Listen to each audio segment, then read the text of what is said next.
cho dầu đấy cho pui đấy họ cũng lúc nó cô đấy chị cũng mà chú ý tụ chế ý tụ này mà chú ý khó cái mẹ này ít xa mẹ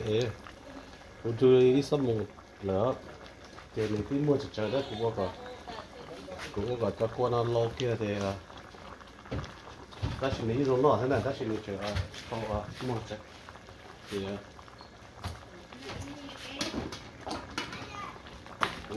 vì không mẹ ai đâu biết còn sự khác của ông bé của khu bé mong school style thế này thế thì tôi đu thế tôi đu tôi này nó thì car thì của chị Wally của mình chú sao của mình chú liên mong school style thế này thì tôi chế tôi bé và mẹ ai đâu thì lên mua ở cái gì mà hay không cái khích ok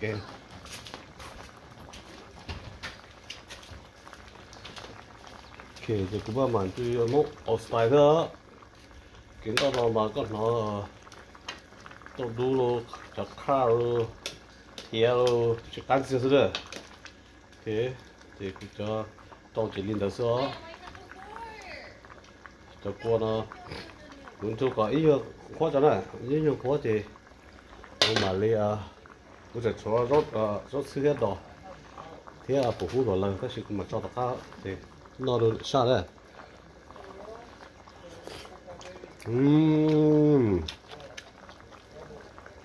món old style cook this is a good meat I cook like món old school style đấy okay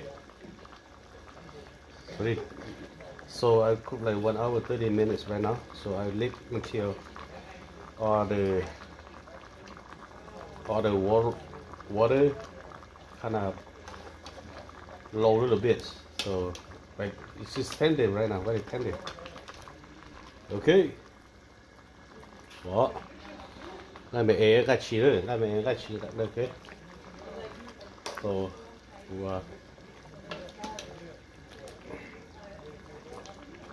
phát xa thì chỉ hết cho chưa cho hết cái này ra ok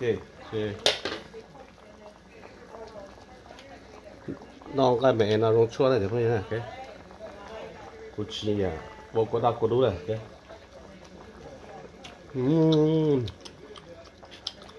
một cái kia tôi chế tôi bé bà mình chỉ đầu tư cái lát xe này cái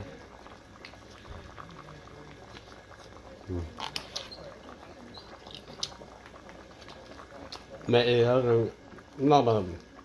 nếu mua giò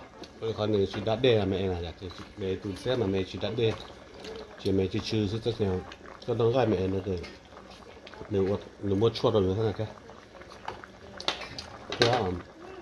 chỉ đó mẹ yeah.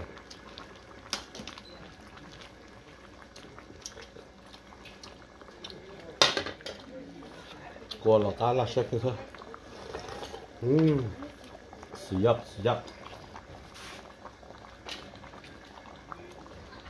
Rồi. Thì nào đó. Thì đi nào sư, cái ít là của chuyện chúng mình chỉ gì đó chỉ như nó đó chỉ là cũng chưa có bắt xa có cho con nó khó kia ấy có chỉ thăm mua ở con nó tàu thì được cá này ok thì nào xin chỉ đưa để mua gì đấy